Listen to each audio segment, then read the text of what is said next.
আব্দুল্লাহর মা যায় নামাজ বিছায়া রবের দরবারে হাত তুলে দোয়া করলো, গো আল্লাহ, আমার সন্তান আমার কথা না মেনে আমাকে ফেলে বাড়ি থেকে চলে গেছে তোমার ঘর বাইতুল্লাহ দেখার জন্য।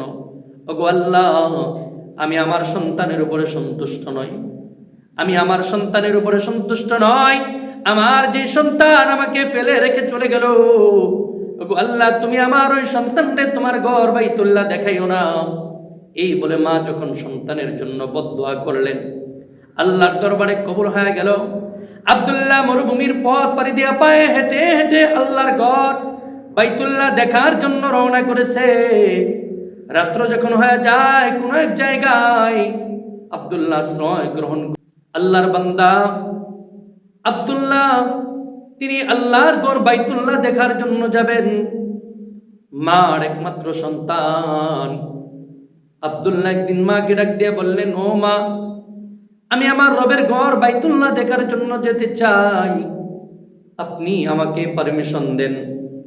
এবার মা সন্তানকে ডেকে বলল, বাবা, আমি বয়োজ্যেষ্ঠ মুরব্বী মানুষ, তুমি ছাড়া আমার আর কেউ নাই। ও সন্তান, তুমি যদি আমাকে রেখে আল্লাহ তাআলার ঘর বাইতুল্লাহ দেখার জন্য যাও, আর যদি এমন অবস্থায় আমার মরণ হয়, ও বাবা, কে আমাকে গোসল দিবে, কে আমাকে কাফন পরাবে, কে আমার জানাজার নামাজ পড়াবে, কে আমাকে কবর দিবে? ও বাবা, আমার অবস্থা বড় শোচনীয়, তুমি এই বছর নয় না গেলা। এইভাবে করে করে আব্দুল্লাহ 1 বছর পার করে দিল। পরের বছর যখন আবার হজের মৌসুম আসলো, আল্লাহর বান্দা আব্দুল্লাহ 2য় বছর মাকে ডাক দিয়ে বলল, মা, আমি আমার রবের ঘর বাইতুল্লাহ দেখার জন্য যাইতে চাই, হজ পালনের উদ্দেশ্যে যাইতে চাই মা।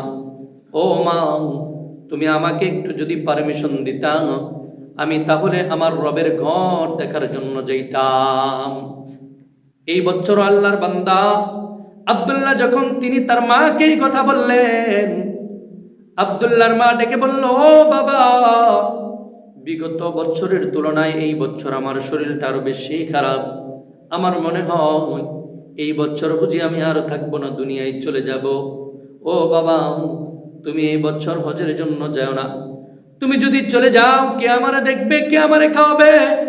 আমার যদি মরণ হয়, কে আমাকে গোসল দিবে, কে আমার জানাজা পড়াবে, কে আমাকে দাফন করবে, কাফন পড়াবে? এবার আব্দুল্লাহ যাওয়া বন্ধ করে দিলেন। আবার 1 বছর পার হয়ে গেল। মার কাছে আবার পুনরায় আবদার জানাইলেন, ও মা, আমি আমার রবের ঘর বাইতুল্লাহ দেখার জন্য যাইতে চাই, মা, তুমি আমাকে পারমিশন দাও। আব্দুল্লাহর মা আবারও তাকে নিষেধ করলেন। এইভাবে করে করে বেশ কয়েকটি বছর পার হয়ে গেল। আল্লাহর বান্দা আব্দুল্লাহর হজে যাওয়ার হলো না। এবার আব্দুল্লাহ একদিন হজের মৌসুমে মার কাছে ডাক দিয়া বললেন, ও মা, আমি সমস্ত প্রস্তুতি গ্রহণ করেছি, আমি হজের জন্য যাইতেছি।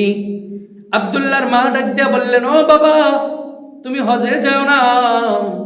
তুমি যদি চলে যাও, তাহলে আমাকে কে দেখবে? তুমি ছাড়া তো আমার আর কেউ নাই, তুমি আমার একমাত্র সন্তান। এবার এই কথা যখন মা বলল, আব্দুল্লাহ বললেন যে আমি কয়েক বছর ধরে যাওয়ার জন্য চেষ্টা চালাইতেছি, কিন্তু প্রতি বছর তুমি আমাকে বাধা দাও। কই মা, আমি যদি এতদিন যাইতাম তাহলে তো ফিরেই চলে আসতাম। তুমি প্রত্যেকটা বছর বলো, আমি যদি হজে যাই নাকি তুমি মারা যাইবা, তোমাকে গোসল দেওয়ার কেউ থাকবে না, জানাজা পড়ানোর কেউ থাকবে না, কাফন দাফনের কেউ থাকবে না। ও মা, এই করে করে তো অনেক সময় পার হয়ে গেছে, তুমি তো মরো না। মা, এবার আমি যাবই, তুমি আমাকে বাধা দিলেও যাব। এই বলে আল্লাহর বান্দা আব্দুল্লাহ বাড়ি থেকে বের হয়ে গেল। যাওয়ার পরে আব্দুল্লাহর মা যায় নামাজ বিছায়া রবের দরবারে হাত তুলে দোয়া করলো, গো আল্লাহ, আমার সন্তান আমার কথা না মেনে আমাকে ফেলে বাড়ি থেকে চলে গেছে তোমার ঘর বাইতুল্লাহ দেখার জন্য। ওগো আল্লাহ, আমি আমার সন্তানের উপরে সন্তুষ্ট নই, আমি আমার সন্তানের উপরে সন্তুষ্ট নই। আমার যে সন্তান আমাকে ফেলে রেখে চলে গেল, ওগো আল্লাহ, তুমি আমার ওই সন্তানকে তোমার ঘর বাইতুল্লাহ দেখাইও না। এই বলে মা যখন সন্তানের জন্য বদদোয়া করলেন, আল্লাহর দরবারে কবুল হয়ে গেল। আব্দুল্লাহ মরুভূমির পথ পাড়ি দিয়ে পায়ে হেঁটে হেঁটে আল্লাহর ঘর বাইতুল্লাহ দেখার জন্য রওনা করেছে। রাত্র যখন হয়ে যায় কোন এক জায়গায় আব্দুল্লাহ আশ্রয় গ্রহণ করে রাতের বেলায় নামাজ পড়ে ইবাদত বন্দিগি করে রাত কাটায়। আবার দিন হলে পথ চলতে থাকে, কোনো মুসাফির খানায় আশ্রয় নেই। এই করে করে দীর্ঘদিন পথ চলার পর একদিন মরুভূমির পথ পাড়ি দিতে গিয়া রাত্র হয়ে গেছে, আর পাড়ি দিতে পারে না। তাকে দেখে সদূরে একটি মসজিদ দেখা যায়। আল্লাহর বান্দা আব্দুল্লাহ মসজিদের মধ্যে গিয়ে আশ্রয় নিলেন। আশ্রয় নেওয়ার পর রাত্র গভীর হয়ে গেছে। আব্দুল্লাহ প্রতিদিনের মতো নামাজ আদায় করলেন। নামাজ আদায় যখন শুরু করলেন, হঠাৎ তিনি আওয়াজ শুনতে পেলেন, পাশে থেকে আওয়াজ আসতেছে, চোর চোর বলে মানুষ দাওয়া দিতেছে। কিছুক্ষণের মধ্যেই ওই চোর দৌড়ায় আয়েশা মসজিদের মধ্যে প্রবেশ করেছে। আল্লাহর বান্দা আব্দুল্লাহ রাতের অন্ধকারে রবের দিদার পাওয়ার জন্য রবের দরবারে দাঁড়ায় গেছে আর নামাজ আদায় করতেছে। এমন সময় চোর বেচারা মসজিদের মধ্যে ঢুকে আব্দুল্লাহর পিছনে চুরিকৃত মাল রেখে মসজিদের অন্যত্র দিয়ে পালিয়ে চলে গেছে। এলাকার মানুষগুলা মসজিদের সামনে ভিড় জমিয়েছে। কিছু বীর পুরুষ সাহসী মানুষ মসজিদের মধ্যে প্রবেশ করে দেখে কে যেন একজন সুন্দর পোশাক পরিচ্ছদ পরা নামাজে দাঁড়ায় আছে, আর চুরিকৃত মাল আসবাব গুলা তার পিছনে রাখা আছে।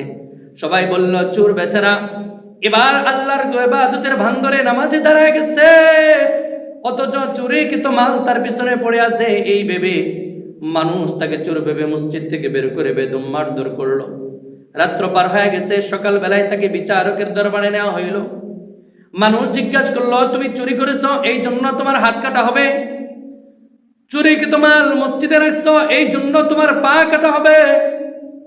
আর এই সুন্দর লেবাস ধারণ করে আল্লাহর ঘর মসজিদে ঢুইকা মসজিদটাকে তুমি অপবিত্র বানায় দিছ চুরি কইরা।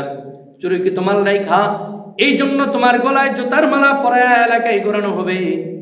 আল্লাহর বান্দা আব্দুল্লাহকে কাজী সাহেব রায় দিয়ে দিলেন। এলাকার মানুষ তাকে নিয়ে বের হয়ে আসলো। একজন ঘোষণা করলো যে এই যে মানুষ, তোমরা শোনো, এই যে লোকটি এটা রাতের গভীর অন্ধকারে আমাদের ভাইয়ের ঘর থেকে সম্পদ চুরি করেছে এবং আল্লাহর ঘর মসজিদে গিয়ে আশ্রয় নিয়েছে। চুরিকৃত মাল মসজিদে রেখে মসজিদ অপবিত্র করেছে। এই জন্য কাজী সাহেব পারমিশন দিয়েছে, চুরি করার অপরাধে তাকে হাত কাটা হবে, আর চুরিকৃত মাল মসজিদে রাখার কারণে তার পা কাটা হবে।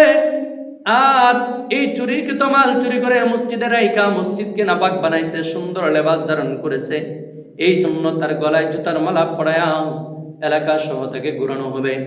এবার আল্লাহর বান্দা আব্দুল্লাহ ডাকতে বলে, ভাই এইভাবে তোমরা এলান করিও না, কেননা এই কাজগুলার একটাও কিন্তু আমি করি নাই। বলে, কেন কেন তুমি এই এলান করতে আমাদেরকে নিষেধ করেছো? বলে, না, এই কাজগুলো আমি করে নাই, বরঞ্চ আমি তোমাদেরকে যা শিখাই দিই তোমরা তা বলো। বলে, কি শিখাই দিবা? এবার আল্লাহর বান্দা আব্দুল্লাহ ডাক দিয়া বলে, শোনো, তোমরা আমার কথাগুলো এলান করো। বলে, কেউ যদি মার কথা অমান্য করে আল্লাহর ঘর বাইতুল্লাহ তওয়াফের জন্য আসে, রব্বে কাবার ঘরের সামনে যদি যাইতে চায়, আর যদি তার মা অসন্তুষ্ট থাকে, তার জন্য এই শাস্তি বরাদ্দ করা হয়। এবার মানুষ অবাক হয়ে গেছে, কি কয়, এ তো দেখি চোর নয়। কাজী সাহেবের দরবারে পুনরায় তাকে নিয়ে যাওয়া হয়েছে। এবার কাজী সাহেব ডাক দিয়ে বলল, ব্যাপার কি? তুমি এমন এলান কেন করতে বললা? লোকটা ডাক দিয়ে বলে, কাজী সাহেব, আমি চুরি করি নাই, চুরি করি নাই। আমি এমন একজন মানুষ, আমি বড় আল্লাহর আবেদ, আমি ইবাদত করি, আমি ভালো একজন মানুষ। আমি আমার রবের ঘর বাইতুল্লাহ দেখার জন্য বহুদিন ধরে চেষ্টা চালাইতেছিলাম। আমার মা আমাকে নিষেধ করত, আমি আর আসতাম না, কিন্তু এই বছর আমার মা আমাকে নিষেধ করেছে। আমি মার কথা অমান্য কইরা আমার রবের ঘর বাইতুল্লাহ দেখার জন্য বাড়ি থেকে বের হয়েছি। আর জানি না আমার মা অসন্তুষ্ট থাকার কারণে হয়তোবা আমার আল্লাহ নারাজ হয়ে গেছে, আর আমার মাকে আমার জন্য বরদোয়া করেছিলেন, তাও আমি জানি না। কিন্তু আমি এটা জানি, আমার মা অন্তরে কষ্ট পাইছে, নারাজ হয়ে গেছে। এই জন্য হইতে পারে ওই আরশের মালিক আল্লাহ, কাবার মালিক আল্লাহ আমার এই মুসিবতের মধ্যে ফেলাইছে। সুতরাং আমি এই অন্যায় করি নাই, আমি চুরি করি নাই, আমি বড় ভালো মানুষ। এবার কাজী সাহেবের ভূত চলে আসছে। কাজী সাহেব বললেন, ওকে বেকসুর খালাস দেওয়া হইল। ও দুনিয়ার মুসলমান, আল্লাহর গোলাম, এই জন্য বলি, যাদের মা বাবা দুনিয়ায় বেঁচে আছে, যতদিন মা বাবার চোখের সামনে থাকবা আর মা বাবার কথা অনুযায়ী নিজের পথ চলবা আর আল্লাহ তাআলার গোলামি করবা, কিন্তু মা বাবার অবাধ্য সন্তান হয় না।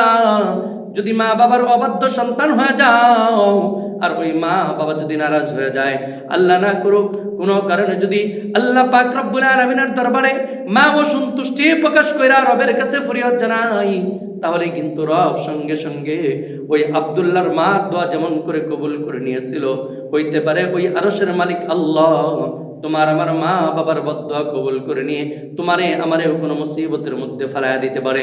এই জন্য তোমাদেরকে পায়ে হাত দিয়া বিনয়ের সাথে অনুরোধ করে বলি, দুনিয়ায় যতদিন বেঁচে থাকবো আল্লাহর গোলামি করব, নবীর সুন্নতের ইত্তেবা অনুকরণ করব, মা বাবার খেদমত করব, পিতা মাতার আদর্শ এবং নেক সন্তান হব।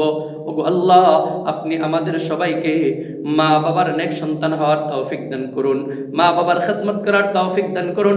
ওগো আল্লাহ, আপনার খাঁটি গোলামদের কাতারে আমাদেরকে শামিল করুন, আপনার নবীর সুন্নতের ইত্তেবা অনুসরণ আর অনুকরণের মধ্য দিয়ে হায়াতে জিন্দেগির বাকি সময় পথ চলার তৌফিক দান করুন। আমিন।